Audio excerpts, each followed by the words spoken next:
La pauvreté se transmet génétiquement. La misère se transmet génétiquement. Le stress, la souffrance, la torture se transmet génétiquement. Toutes les modifications auxquelles nous faisons face dans notre vie ont un profond impact sur notre ADN, sur nos gènes, sur notre patrimoine génétique. C'est cela qu'on appelle l'épigénétique. Chaque être humain, lorsqu'il naît, a pratiquement le même patrimoine génétique, mais qui peut être modifié par notre environnement, par notre mode de vie. Et ce mode de vie peut à lui seul parfois activer certains gènes ou désactiver d'autres. Si vous avez subi un stress très important, cela peut activer certains gènes qui peuvent se transmettre génétiquement.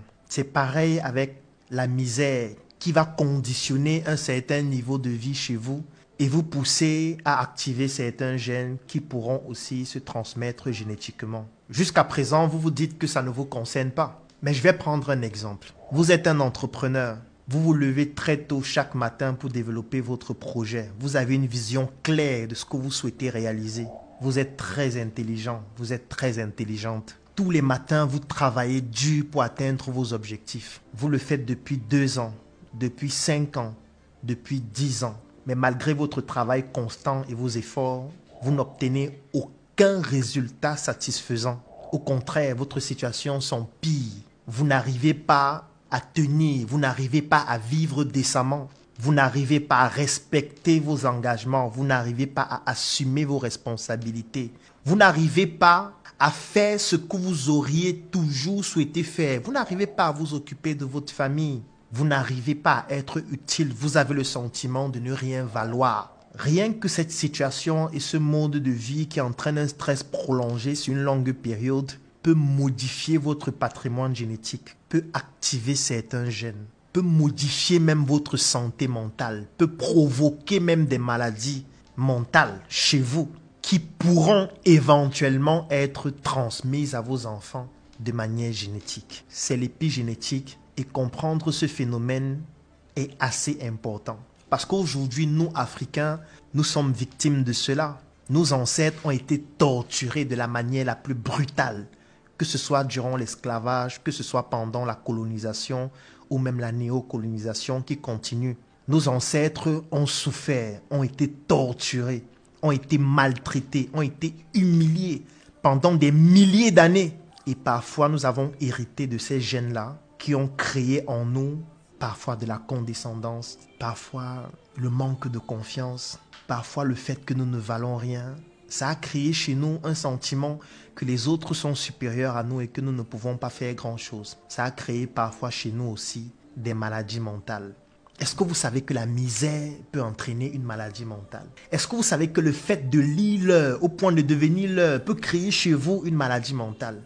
Est-ce que vous savez qu'un traumatisme dont vous avez été victime, parfois quand vous étiez jeune, le traumatisme peut être psychologique, il peut être physique comme un viol, il peut être de toute nature. Est-ce que vous savez qu'un traumatisme peut entraîner une maladie mentale? Est-ce que vous savez qu'une femme qui a été violée lorsqu'elle était jeune, ça peut entraîner chez elle plus tard une maladie mentale? Est-ce que vous savez que votre alimentation peut entraîner une maladie mentale?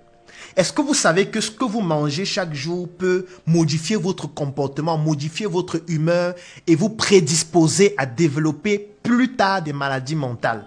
Là, je me concentre uniquement sur les maladies mentales parce que je pense que vous savez déjà que les maladies purement biologiques, c'est une évidence. Lorsqu'on sait tout ça, on comprend directement qu'on ne doit pas s'amuser avec ses proches. On ne doit pas s'amuser avec son mode de vie. On ne doit pas s'amuser avec son état d'esprit. On ne doit pas s'amuser avec ses conditions de vie.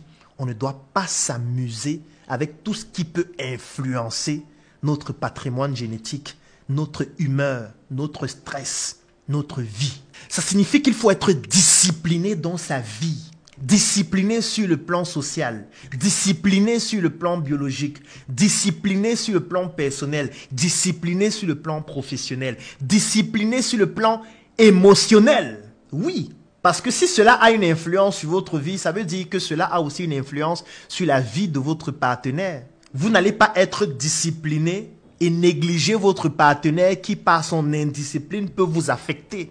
Lorsque vous choisissez votre partenaire, est-ce que vous évaluez ses conditions de vie, son état d'esprit, sa situation sur le plan mental, pour ne pas vous retrouver déstabilisé par rapport à votre relation? Parce que oui, une mauvaise relation peut entraîner une maladie mentale. Parce que vous avez manqué de discipline dans votre capacité à sélectionner de manière pointue les critères qui sont compatibles avec la discipline de vie que vous vous êtes imposée. C'est donc la raison pour laquelle durant cette année 2025, je voudrais t'accompagner à pouvoir déterminer quels sont les éléments fondamentaux sur lesquels tu dois t'appuyer et sur lesquels tu dois être discipliné pour ne pas te retrouver en train d'avoir juste des vœux et des objectifs que tu souhaites atteindre, mais qu'au final tu n'atteins jamais, parce que non seulement tu ne prends pas conscience de la discipline que tu dois avoir sur le plan personnel, mais surtout de la discipline que tu dois pouvoir maintenir dans le couple et dans toutes les relations humaines que tu entretiens. Je vais laisser un lien dans la description de cette vidéo et en commentaire. Tu cliques sur ce lien et tu vas choisir l'une de nos formules de l'offre Discipline 360 pour cette année 2025 afin que je puisse partager avec toi mon expérience pour que tu ne sois pas victime de ces drames liés à ton environnement que tu vas transmettre à ta descendance parce que tu as ignoré des aspects importants de la discipline que tu dois pouvoir respecter au quotidien pour atteindre tes objectifs. Notre mode de vie, notre alimentation, nos conditions de vie, notre état d'esprit, tout cela a une influence profonde sur notre santé mentale. Et parfois, pour anticiper sur ces différents facteurs, il faut être discipliné. Il faut savoir ce que vous devez faire et parfois vous devez avoir quelqu'un qui vous dit voilà ce que tu dois faire et qui vous impose de le faire. Si vous remarquez très bien, les plus grands footballeurs ont toujours un coach. Les plus grands basketteurs ont toujours un coach. Les plus grands sportifs ont toujours un coach. Ce n'est pas parce que le coach est plus intelligent qu'eux. Ce n'est pas parce que le coach peut entrer au stade et jouer mieux que Cristiano Ronaldo. C'est parce que le coach est là pour te rappeler que tu es très intelligent, tu es très compétent. Et voici le travail que tu dois faire pour maintenir ta performance. Voici le travail que tu ne dois pas oublier de faire. Voici la discipline que tu dois respecter.